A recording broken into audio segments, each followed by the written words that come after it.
आज अगर इतने सालों से कुछ नहीं हुआ, 17 सालों के बाद सरकार ने जब एक्स्ट्राडिशन रिक्वेस्ट पर इतना जोर लगाया कि प्रधानमंत्री ने जब अमेरिका जाकर यूएस प्रेसिडेंट ट्रंप से बात की, ये मुद्दा वहां जाकर सेटल हुआ, तो आज कांग्रेस क्या बीजेपी को बधाई देगी या अभी भी यही कहेगी कि सारा काम तो हमने किया था?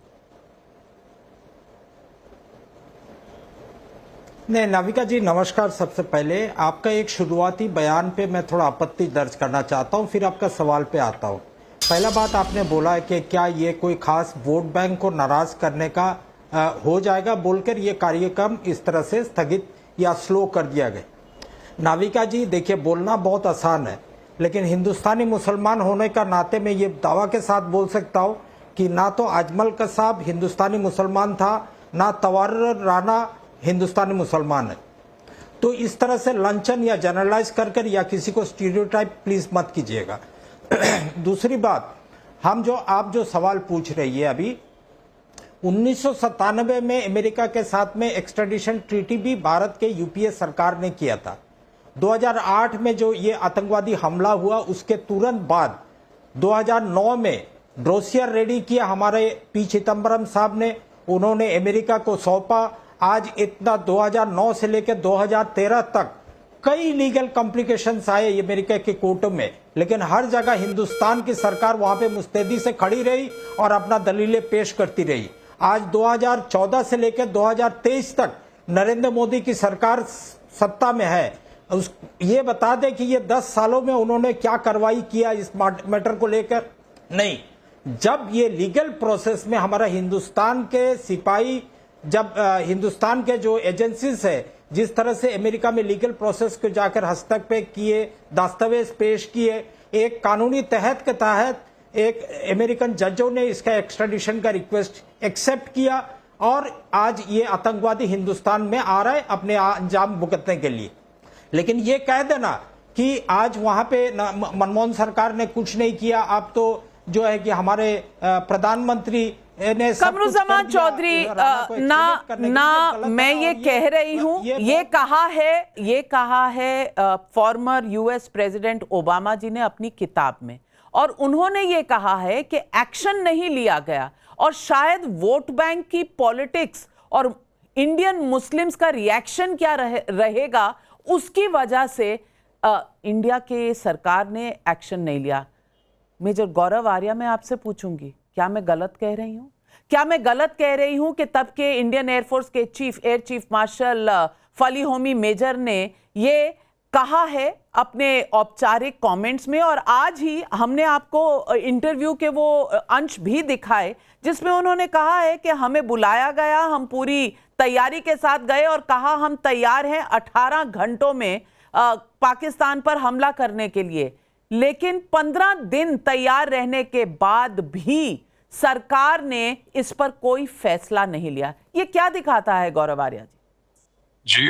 धन्यवाद नाविका अपने प्रोग्राम में बुलाने के लिए। ये तो मैटर ऑफ हिस्टोरिकल रिकॉर्ड है कि air chief marshal Fali Major ने ऐसा बताया था सरकार को कि हमारे फाइटर जेट्स तैयार हैं और अगर आप आदेश दें तो पाकिस्तानी ठिकानों पे हम बमबारी कर सकते हैं। तो teach Pakistan a lesson for having orchestrated 26/11, और उनको परमिशन नहीं मिली। ये मैं नहीं कह रहा, आप नहीं कह रहे, वो तो एयर चीफ मार्शल ने खुद अपना बयान दिया है, and that is a matter of record. हो जाना चाहिए था उस वक्त, हो जाना चाहिए था एक्शन, नहीं हुआ। बट हैविंग सेड दैट, मैं आपको 2-3 बातें बताता हूँ। ये जो अभी डिस्कशन हो रहा है पूरा, इसमें 2 पहलू हैं। एक तो डबल जेपर्डी वाला मामला है। अगर हम सिर्फ ये बोलें कि ये सिर्फ यूएस जो कोर्ट्स हैं उन्हीं का मामला है तो ये गलत है। अगर यूएस कोर्ट्स का मामला है तो फिर डोनाल्ड ट्रंप सबके सामने ऐसा क्यों बोल रहे हैं कि हम वापस भेज रहे हैं? Executive is different from the legislature. उनका भी वही मामला है ना। The president can not. कितनी चीजें डोनाल्ड ट्रंप ने बोली हैं जो कि कोर्ट्स रोक रहे हैं, खासतौर से स्टूडेंट्स को जो एक्सट्राडाइट कर रहे हैं वो लोग वापस भेज रहे हैं, उसमें कोर्ट्स रोक रहे हैं। इतनी चीजें रोक रहे हैं कोर्ट्स। तो ऐसी बात नहीं है। ये 2 चीजें हैं। एक तो कोर्ट्स वाला मामला सही है, जो लोग बोल रहे हैं बिल्कुल एब्सोल्युटली दे आर करेक्ट कि कोर्ट्स का भी इशू था। दूसरी चीज, फॉलो अप बहुत तगड़ा हुआ है। There has been a consistent follow up from India. मैं कौन सी सरकार थी क्या थी मैं इसमें नहीं जाऊंगा, क्योंकि मैं I am not a political analyst और मुझे इसकी नॉलेज भी नहीं है। लेकिन हाँ, consistently over a period of years इसका फॉलो अप रहा है और आज हमें नतीजा मिला है कि Tahawwur Rana is finally in India. And I should have started off, but Major Sandeep Unnikrishnan और जितने भी हमारे कमांडोज थे, जितने भी हमारे फौजी थे, पुलिस वाले थे, जिन्होंने जान दी, जो इनोसेंट्स थे मुंबई में जिनकी जाने गई, उन सबको मैं नमन करता हूं। आई थिंक ये वो वाला दिन है, रादर देन सेइंग कि कांग्रेस ने ये करा, नहीं करा, बीजेपी ने करा, बिल्कुल आप सही कह रहे हैं। और हम सैल्यूट करते हैं जिन्होंने भी अपनी जान गंवा के जिस तरह से इस देश की रक्षा की। लेकिन अजय आलोक, सवाल तो उठेंगे ना, क्योंकि जब 166 लोग भारत की सरजमीन पर इस तरह से बिल्कुल अटैक में पाकिस्तान द्वारा मारे जाएं और भारत हाथ पे हाथ धरे रखे, तो सवाल तो उठेगा ना। और कमरुज़्ज़मान चौधरी को बहुत तकलीफ हुई थी जब मैंने ये बात कही थी कि वोट बैंक के लिए। मैं आपको पढ़ के बता देती हूँ प्रॉमिस्ड लैंड, जिसमें Barack Obama former US president ने क्या लिखा। उन्होंने लिखा, then there was the problem of Pakistan, its continuing failure to work with India to investigate the 2008 terrorist attacks on hotels and other sites in Mumbai had significantly increased tensions between the two countries, in part because Lashkar-e-Taiba, the terrorist organization responsible, was believed to have links with Pakistan intelligence service. Singh, यानी कि Manmohan Singh, resisted calls to retaliate against Pakistan after the attacks. Resist किया, लोगों ने उन्हें कहा attack करो, पर उन्होंने रेजिस्ट किया। और ये बाराक ओबामा लिख रहे हैं, कमरुज़्ज़मान चौधरी सुन लीजिए ध्यान से। He feared that rising anti-Muslim sentiment had strengthened the influence of India's main opposition party, the Hindu nationalist Bharatiya Janata party. ये क्या बता रहा है अजय आलोक जी? कुछ भी अनकहा रह गया इसके बाद, जिस पर इतनी ऑब्जेक्शन है कमरुज़्ज़मान चौधरी को? नविका जी, ऑब्जेक्शन तो स्वाभाविक है, होगा। मैं अभी अब इससे बहस ही नहीं, मैं कमरुज़्ज़मान साहब को एक क्रोनोलॉजी याद दिलाता हूं। इन्होंने कहा यूपीए की सरकार के दौरान इंडो यूएस ट्रीटी हुई थी, गलत।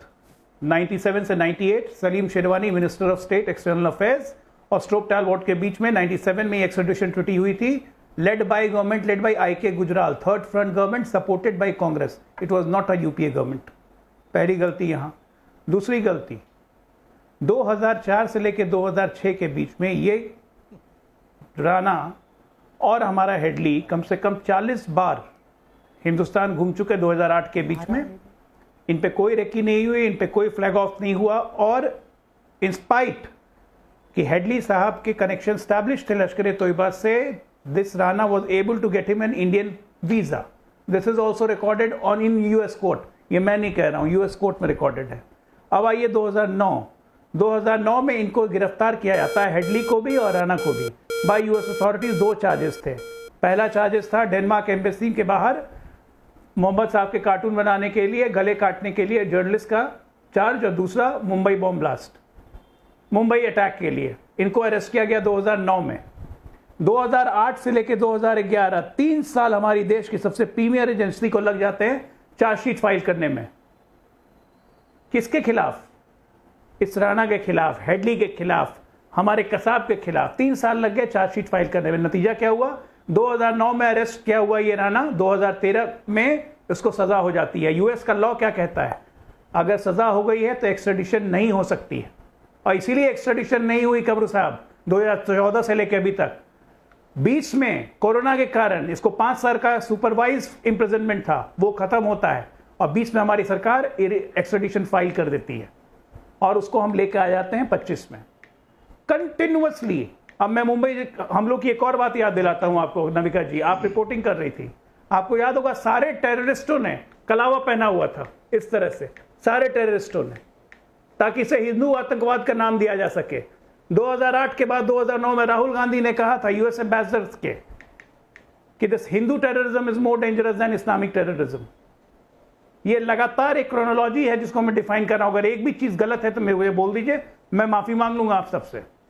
कमरुज़्ज़मान चौधरी ना सिर्फ ये फैक्ट्स आपके सामने रखे, आपके सामने दिग्विजय सिंह के तब के स्टेटमेंट्स भी हैं, जिन्हें 2 घंटे पहले अटैक से हेमंत करकरे ने फोन किया था कि उन्हें थ्रेट्स आ रहे हैं। उन्होंने तो पाकिस्तान को क्लीन चिट दे दी थी और कहा था कि ये अटैक तो हिंदू टेरर के अटैक हैं। कमरुज़्ज़मान चौधरी, आपकी याददाश्त कमज़ोर होगी, इस देश की नहीं, क्योंकि इस देश ने सीने पे गोलियां खाई हैं। आप तो सत्ता में बैठे हुए थे, सत्ता भोग रहे थे।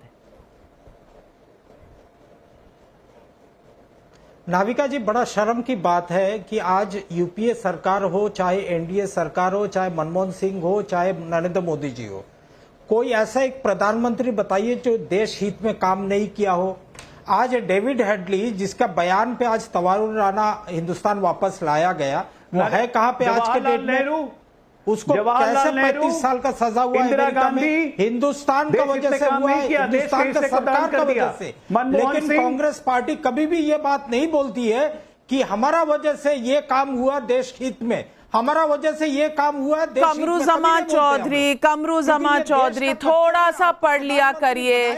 चिदम्बरम साहब पूर्व गृह मंत्री जो गृह मंत्री बने ही इसलिए थे क्योंकि शिवराज पाटिल को रिजाइन करना पड़ा था इस टेरर अटैक के बाद।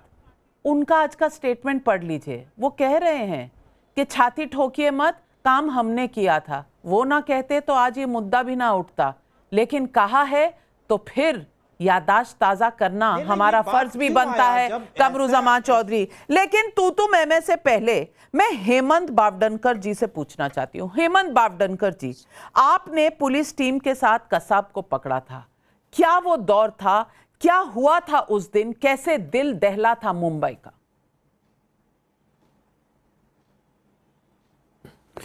नमस्ते। उस दिन मेरी नाइट ड्यूटी थी और मैं मुंबई के डॉक्टर डीबी मार्ग पुलिस स्टेशन में तैनात था।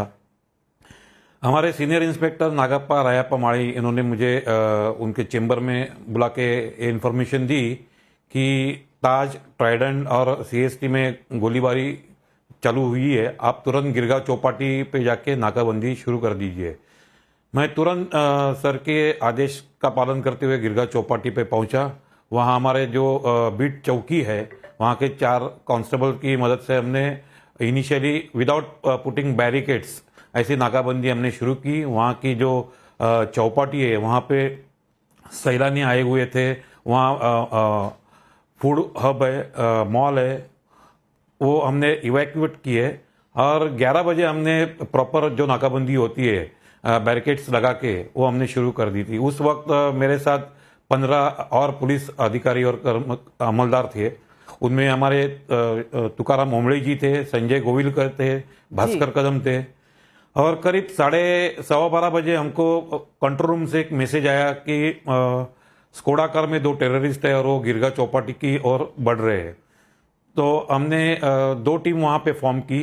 एक टीम में तुकाराम ओमड़े जी थे, संजय गोविलकर जी थे और अन्य पुलिस अमलदार थे जो बैरिकेड के पीछे खड़े रहे, और मैं और भास्कर कदम और उनका डिटेक्शन स्टाफ हम रोड डिवाइडर पे खड़े रहे वहां पे। 12:30 बजे वो स्कोडा कार वहां पे आई और हम जहां नाकाबंदी कर रहे थे उसके ठीक आगे 50 फीट की दूरी पे वो रुक गई। हमने उनको सरेंडर होने के लिए इशारा किया, लेकिन उन्होंने हमारे इंस्ट्रक्शंस को फॉलो नहीं किए और वो जो अबू इस्माइल था वो कार ड्राइव कर रहा था और उसके बाजू में कसाब बैठा हुआ था। तो अबू इस्माइल ने बड़ी तेजी से वो कार हमारी तरफ लेके आया और वो गिरगांव चौपाटी की भौगोलिक परिस्थिति ऐसी है कि जो चौपाटी की सैंड है उस तरफ 9 इंच का फुटपाथ है, राइट साइड में 2.5 फीट का डिवाइडर है, रोड डिवाइडर है और सामने बैरिकेड्स लगे हुए थे। तो वो गाड़ी आतंकवादियों को भागने के लिए एक ही जगह थी, यू टर्न लेके जिस जगह से आए थे नरीमन पॉइंट की तरफ से, वही उनको भागने का एक मौका था। तो अबू इस्माइल ने वो जो स्कोडा कार थी वो यू टर्न लेते वक्त उसका टर्न प्रॉपर बैठा नहीं और गिरगांव चौपाटी पे जो स्पीड ब्रेक रोड डिवाइडर है जहां मैं खड़ा था वहां आके गाड़ी टकराई और मैंने देखा कि हेमंत जी ये तस्वीरें हम अपने स्क्रीन पर दिखा रहे हैं उसी स्कोडा कार की जिसमें अबू इस्माइल था। अगर क्लोजअप देखें तो अबू इस्माइल वो पीछे की सीट पर ये आपको सिर उठाता हुआ जो इंसान थोड़ा दिखेगा वो हर्ट था। जी हेमंत जी। नहीं, वो कसाब था। वो कसाब था। अबू इस्माइल ड्राइविंग कर रहा था और जब हम उसको पकड़ने के लिए आगे बढ़े तो अबू इस्माइल ने हमारी ओर फायरिंग की। रिटेलिएशन में हमारे जो भास्कर कदम थे ऑफिसर, उन्होंने पहली गोली अबू इस्माइल की ओर दागी और मैं स्कोडा कार के पीछे जाके मैंने मेरे पिस्टल से 3 राउंड अबू इस्माइल की तरफ फायर किए और उसको इंजर्ड किया था।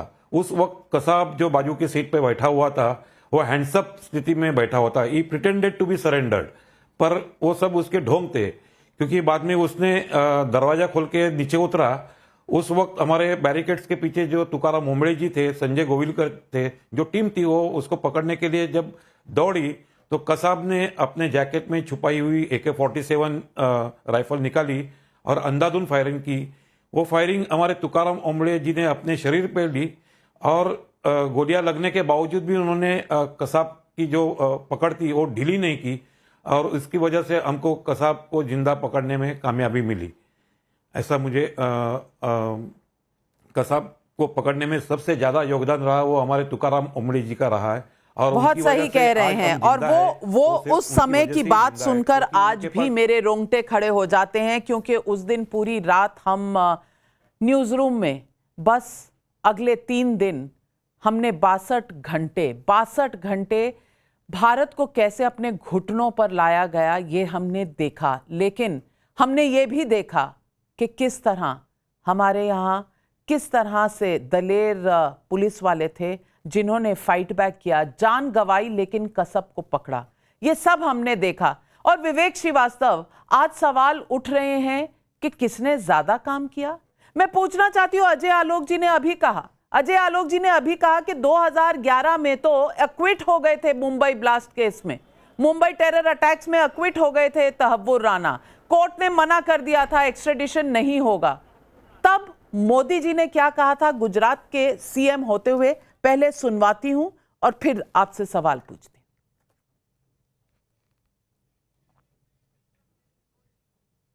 अमेरिका की शिकागो की कोर्ट में आज राणा एक टेररिस्ट को मुक्त करने का फैसला हो चुका है। इस घटना ने आतंकवाद के खिलाफ लड़ने वाली हर शक्तियों के लिए, हर सरकार के लिए एक नया सवालिया निशान खड़ा किया है। किस आधार पर 26/11 के मुंबई के आतंकवादी घटना के दोषियों को निर्दोष करार करने की हिम्मत शिकागो कोर्ट करे? इन्वेस्टिगेशन किसने किया? जहां घटना घटी उनका रोल क्या रहा? यहां के पीड़ित लोग हैं, उनको न्याय कौन दिलाएगा? अमेरिका ने पाकिस्तान को खुश करने के लिए ये मिली भगत से कोई पैंतरा रचा है, कोई व्यू बनाया है? कुछ तस्वीरें हमारे पास आने वाली हैं, लेकिन सवाल उठता है कि तब तो छोड़ दिया गया था। 2018 में भारत ने एक नया केस डाला, फॉलो अप किया। 2019 में डाला गया एक एक्स्ट्रेडिशन रिक्वेस्ट। आज अगर एक्स्ट्रेडिशन हुई है तो विवेक श्रीवास्तव, श्रेय किसका है?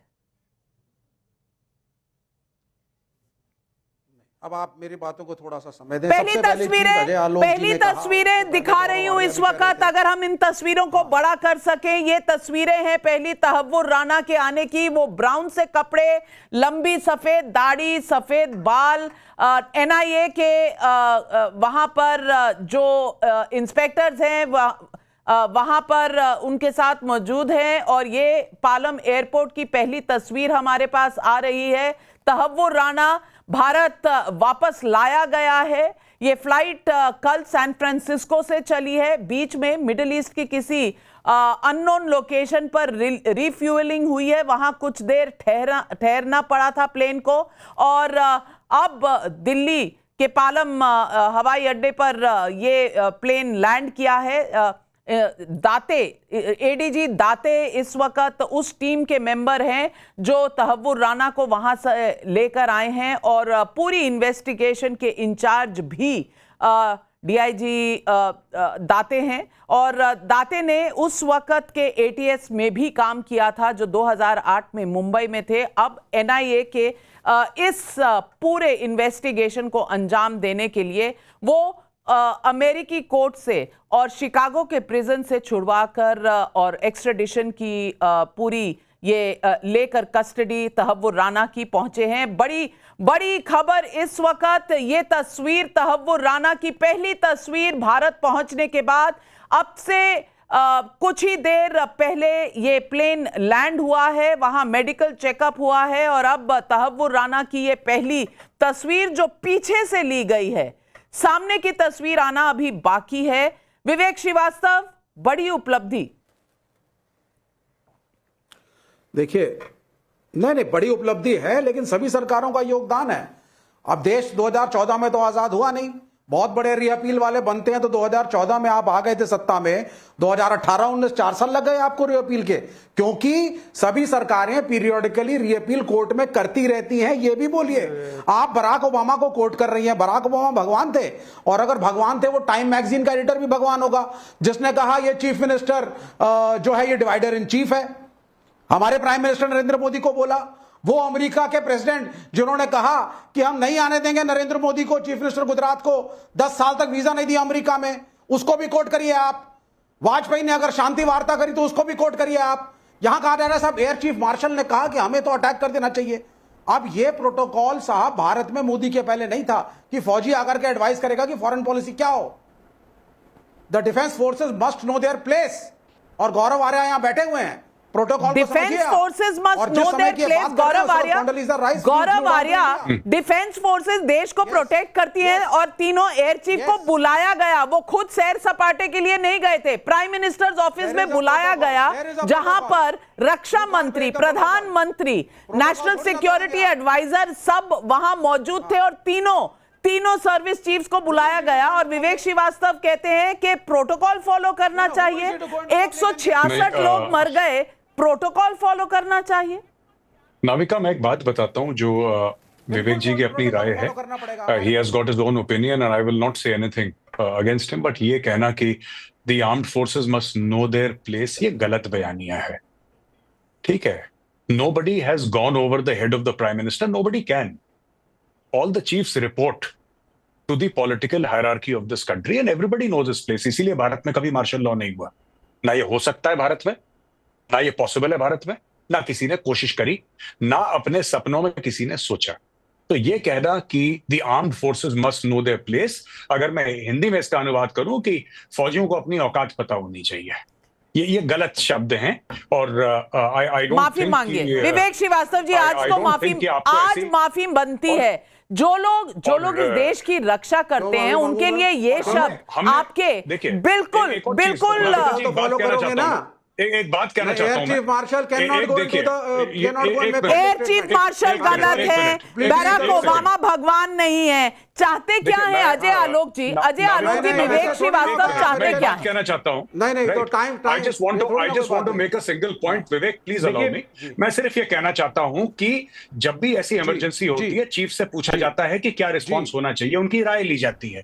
चीफ्स आदेश पास नहीं करते गवर्नमेंट को। This is not Pakistan, this is India. Absolutely. And being professionals they give advice to the government कि सर हम ये कर सकते हैं। उन्होंने सिर्फ ये बोला कि सर उन्होंने कहा हमारी तैयारी है, बिल्कुल ठीक है, हम 18 घंटे में कर सकते हैं, लेकिन 15 दिन तक किसी ने कुछ कहा नहीं। और आज ये सवाल उठ रहा है कि औकात में रहना चाहिए अजय आलो, because the government knows more.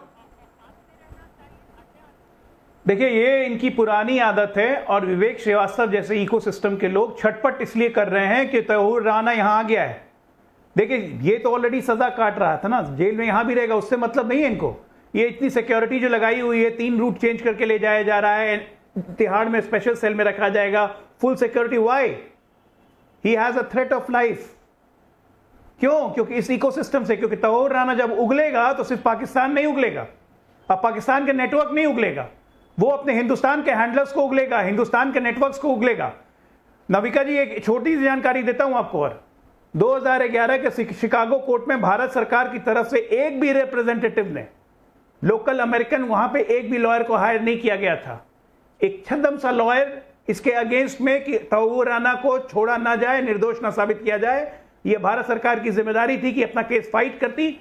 The minimal effort was put in Chicago court, जिसकी नरेंद्र मोदी जी चर्चा कर रहे थे। यह किसकी जिम्मेदारी थी? यूपीए की हमारी?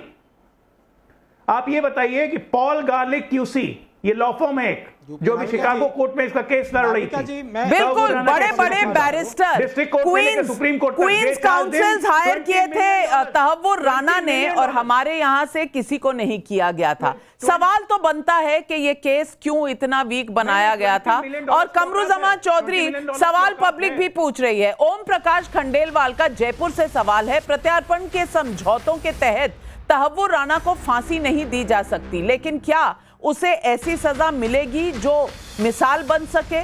सुरेंद्र नाथानी का धनबाद से सवाल है, जब भगौड़े अपराधी का प्रत्यार्पण नहीं हुआ था तो इसे पीएम मोदी की असफलता बताया गया, तो आज जब उसे पकड़कर भारत लाया गया है तो इसे मोदी की सफलता क्यों ना माना जाए? जवाब दें कमरुज़्ज़मान चौधरी।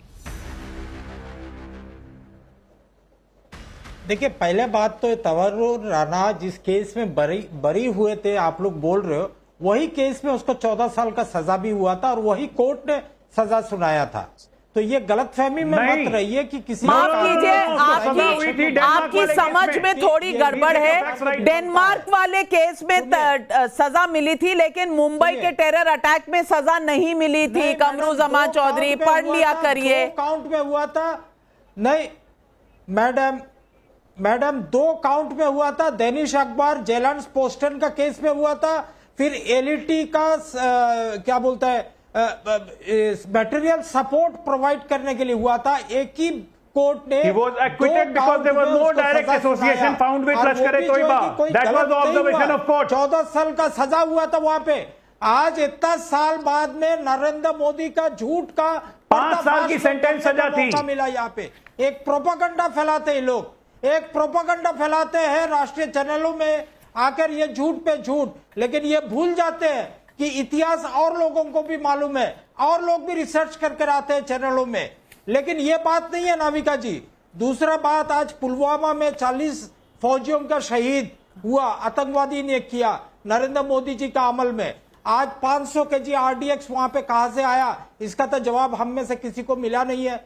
क्यों आज ये पुलवामा का केस सुनते इनका मुंह में दही जम जाता है?